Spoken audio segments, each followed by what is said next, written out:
Pressure 29.81, falling. Wind from the southeast 11 miles an hour. Relative humidity 58%. Under clear skies in Dallas 60 and Fort Worth 61 degrees. This is John York, WRR News. Greetings and welcome to Inner View. Hi. Today we have something extra super special in that we have out in our auditorium for the first time in how many years now? Oh, it's been a long, long time, Ron. At least 15 years or something like that. We have got the first live radio-type broadcast and out of the Dallas area. And we've got a lot of people who remember, too, out there. Yeah, we've got a whole auditorium jam-packed with people, in fact. So, listen, I think we should dispense with the regular theme, Ron, because Jim Lowe is out in the auditorium with our special guest, and I think we should give a new theme a whirl. What do you think? All right. Jim, take it away. The Light Crust Doughboys are on the air. Listen, everybody, from near and far, if you want to know who we are, we're the Light Crust Doughboys from the Burrisville. You like our song, think it's fine, sit right down and drop a line.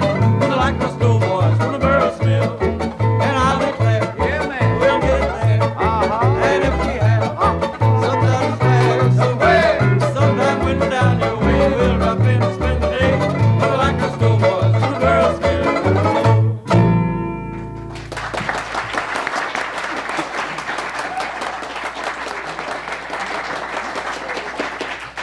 Good afternoon, ladies and gentlemen. Those of you with us here in the studio at Fair Park, and those of you who might be dialed in Lucky 13 way, this is old Jim Lowe. And we have as our guest today the Light Crust Doughboys from the Burris Mills. This is a program that many of you remember. There's some kids in here who don't remember, but we hope you will enjoy a very short afternoon's worth of the music of the Light Crust Doughboys. Unfortunately, and as things happen in my life, Smokey Montgomery, who was going to be the spokesman today and tell us all the history of the Light Crust Doughboys, very cleverly came down with laryngitis. Yeah. And that's pretty sneaky there, Smokey. But you can sing, can't you? No. You can't sing? Jim Boyd can sing, and Paul Blunt can sing.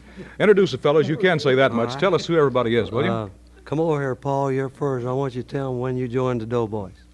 Be glad to. About 1945. That's or enough. 46. Don't overdo it. We don't want to get too old. Come on, Jim. Just Jim Boyd here, and he joined in. I was just a little old boy, you remember? 1938. Yeah. Bill Hudson. We've got Doughboys here all mixed up from various areas. When did you join the Doughboys? I joined in 1956. You're a young one. Yeah. And here's the youngest one, Ralph Sanford. About 1957, Smoke. Yeah. And Kenneth Cobb. 1955. Well, so you see, and of course I joined in 1935. The organization itself was started in 1931, you told me, and you joined in 35, and you're, I guess you could, I won't ask you too many questions, Smokey, I know your throat hurts, but how many people would you guess, musicians, have gone through the ranks of the Light Crust Doughboys over the years? That would be Oh, quite a few, at least 75. At least that many. Mm-hmm. And what are some of those famous names you told me about? Well, the original four Light Crust Doughboys was Bob Wills and Milton Brown, his brother Durwood, and a boy by the name of Herman Eimspiger. Mm-hmm. And of course, W. Lee Papio Daniels. Right. Okay, that's enough of the talking right now. We'll We'd like to do some work now. For a singing number, one that Pappy wrote, entitled Beautiful Texas, which was one of our most requested songs back in the early days. And until a few minutes ago, I thought this was the state song of Texas. Oh, beautiful, beautiful Texas, where the beautiful bluebonnets grow. We're proud of our forefathers who fought at the Alamo. You can live on the plains or the mountains, or down where the sea breezes blow, and you're still in beautiful Texas, the most beautiful state that we know.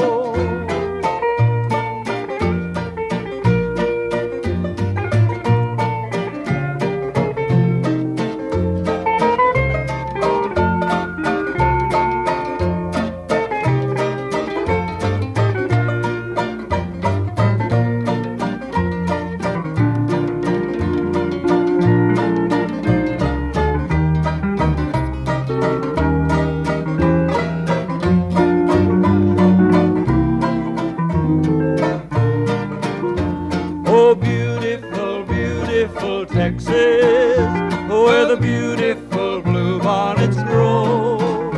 We're proud of our forefathers who fought at the Alamo. You can live on the plains or the mountains, or down where the sea breezes blow, and you're still in beautiful Texas, the most beautiful state that we know.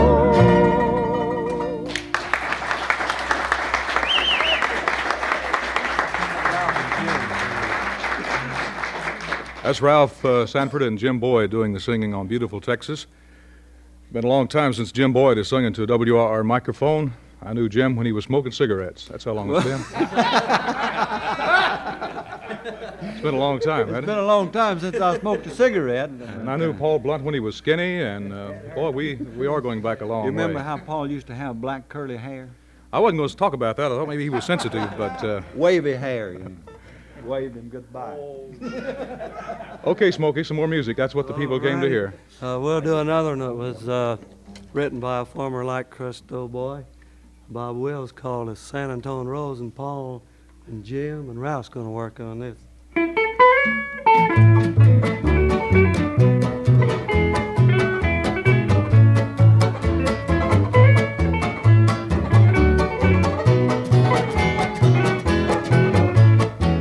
Deep within my heart lies a melody, a song of old San Antonio, where in dreams I live with memory, beneath the stars all alone. It was there I found beside the Alamo, enchantment strange as the blue up above, the moonlit path that only she would know. Here's our broken song of love. All your splendor, go on in my heart. Call back my rose, rose of San Antonio. Lips so sweet and tender, like petals falling apart. Speak once again of my love, my love. Oh, broken songs, empty words I know, live in my heart all alone. And the moon that passed by the Alamo, and rose my rose of San Antonio.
Thank you very much. We're with the Light Crust Doughboys today, or rather they're with us. We actually have to have some sort of an excuse for doing something like this, and we found a couple of good ones. One is that this is the centennial year for Burris Mills, and we'll be talking to a gentleman from the Mills in just a moment. And also, I just thought I'd mess up K-Box's afternoon listeners. And that's two reasons why we're here today with the Light Crust Doughboys.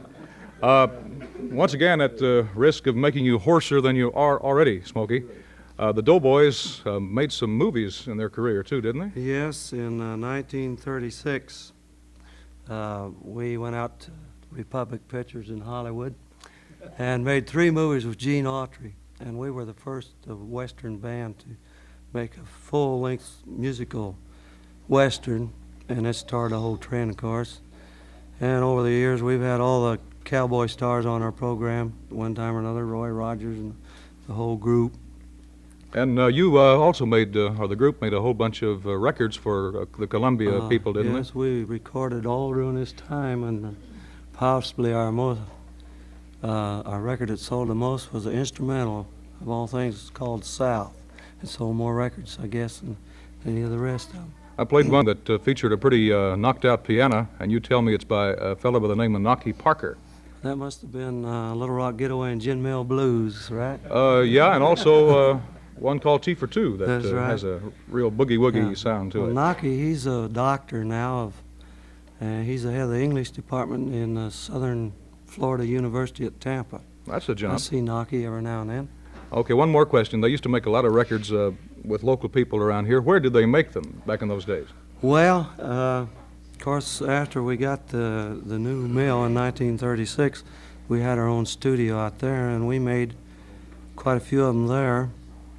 And incidentally, we recorded, recorded Roy Acuff's first records out there in that studio. They brought him all the way up from Tennessee. Before that, they'd have us around in hotel rooms and such. They'd bring all their own equipment down from New York, and they had their turntables. They turned the crank, and they cranked up a big weight. They turned that loose, and they'd turn their turntables because I think electricity wasn't steady enough in those days that the machine would run true, so they run their turntables by weights. And we got some around here that still run that way. They didn't have tape then, and it made a lot of difference. And a lot of our programs, like in Arkansas and Shreveport and Oklahoma, were on transcriptions, which we recorded on these great big acetates, they called them. And this was back when money was money, and each one of those acetates cost about $3 a piece. So they wouldn't let us ruin one if we started a program. And we made mistakes. We just kept going. That's the reason you used to hear mistakes on the air all the time, because they didn't want to spend $3 for another one of these acetates. I'm sorry, Dwight, but that's the way the Burris Mill was back in those days. Well, I'm sure this is typical of me, telling a guy here I won't make him talk because he has laryngitis and then make him do all the talking. But right now we'll cut away from the talking and let the fellas here do some more of the music making.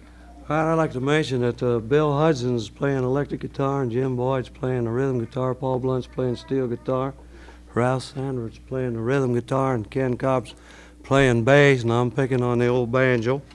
And let's come up to date. Now, Ralph joined in about 1957, I think he said. Let Ralph sing the Auctioneer song.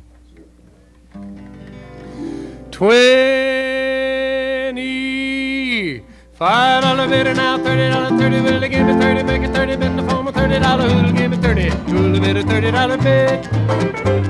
Well, the little boy down in Arkansas, he wouldn't listen to his mom when she told him that he ought to go to school. He'd sneak away in the afternoon, take a little old walk, and pretty soon you could find him at the local auction barn. Well, he'd stand and listen carefully. Pretty soon he began to see how the auctioneer could talk so rapidly.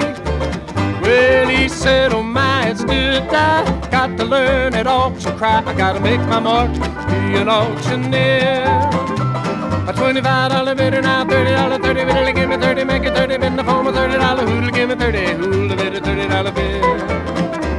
Well, a $30 bidder now, 35, who'll give me 35 to make it 35 at a 35, who'll bid at a $35 bid. So from the boy he went to school and there grew a man and he played a coup, came back home full-fledged auctioneer. But people came from miles around just to hear him make that rhythmic sound that filled their hearts with such a happy cheer. Well, his face spread out from shore to shore, had all he could do and more, and he had to buy a plane to get around. Well, now he's the top of the land, pause and give his man a hand. He's the best of Billy auctioneer. $45 bid and I'm $50, 50, well I get 50, make 50 bid for $50, who'll bid 50, who'll bid a $50 bid. $50 bid and I'm 55, we'll get 55 to make 55 bid 50. I've sold it all for $1 million bid.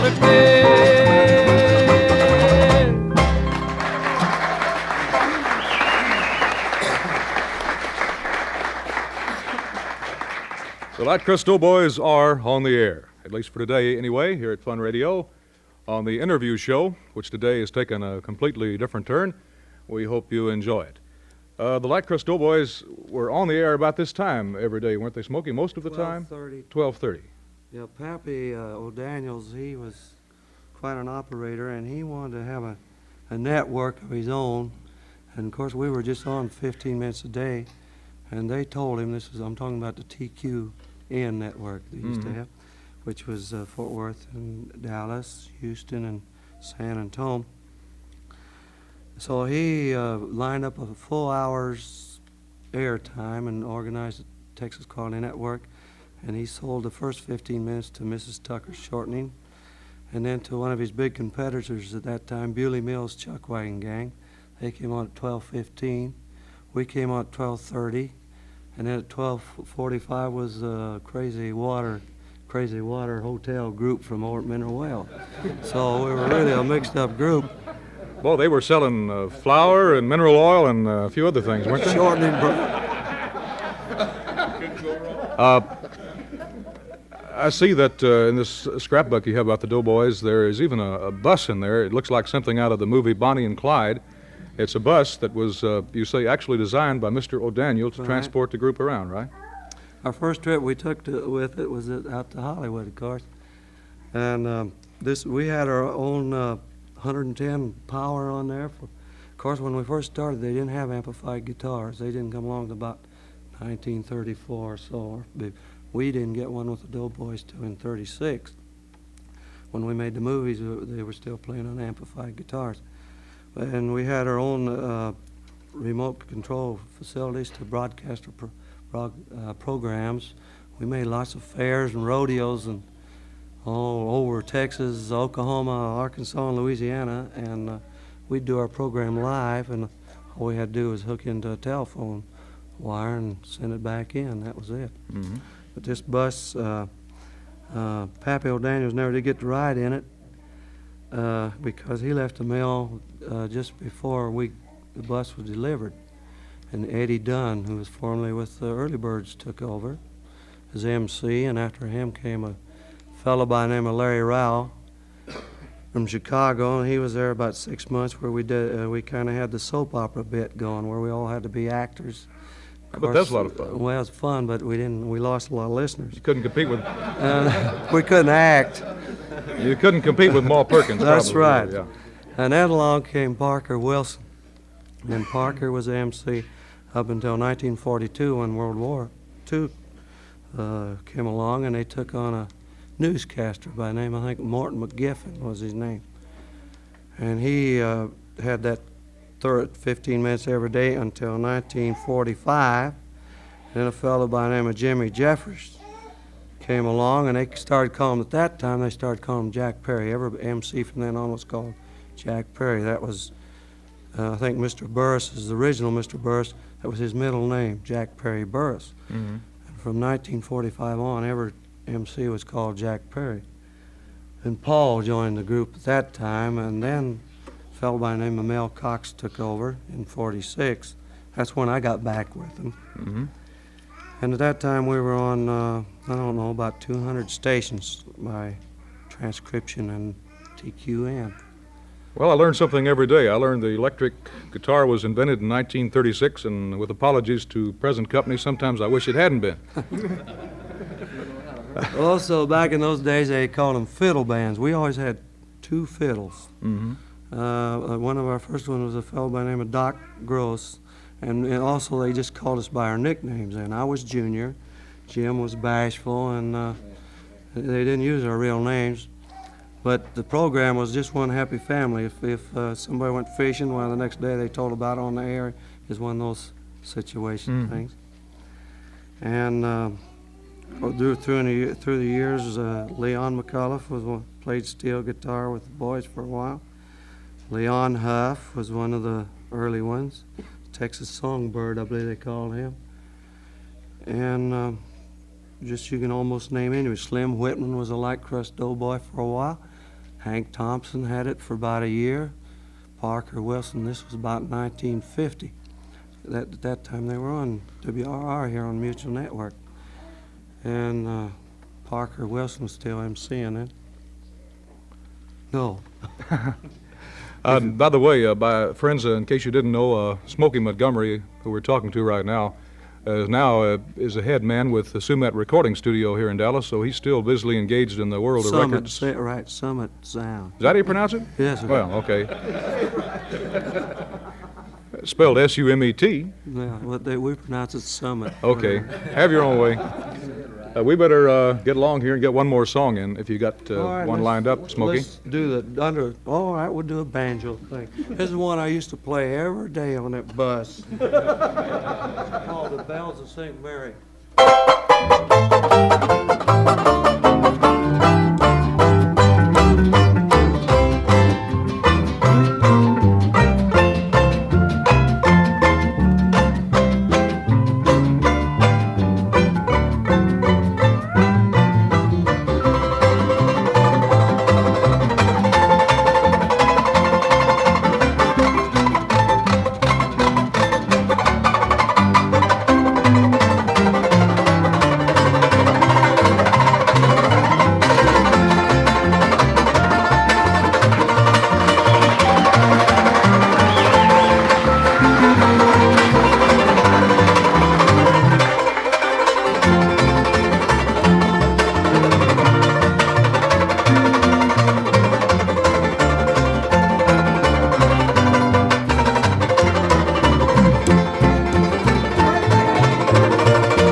Smokey Montgomery with the Light Crust Doughboys. Ladies and gentlemen, the Eddie Peabody of Mockingbird Lane.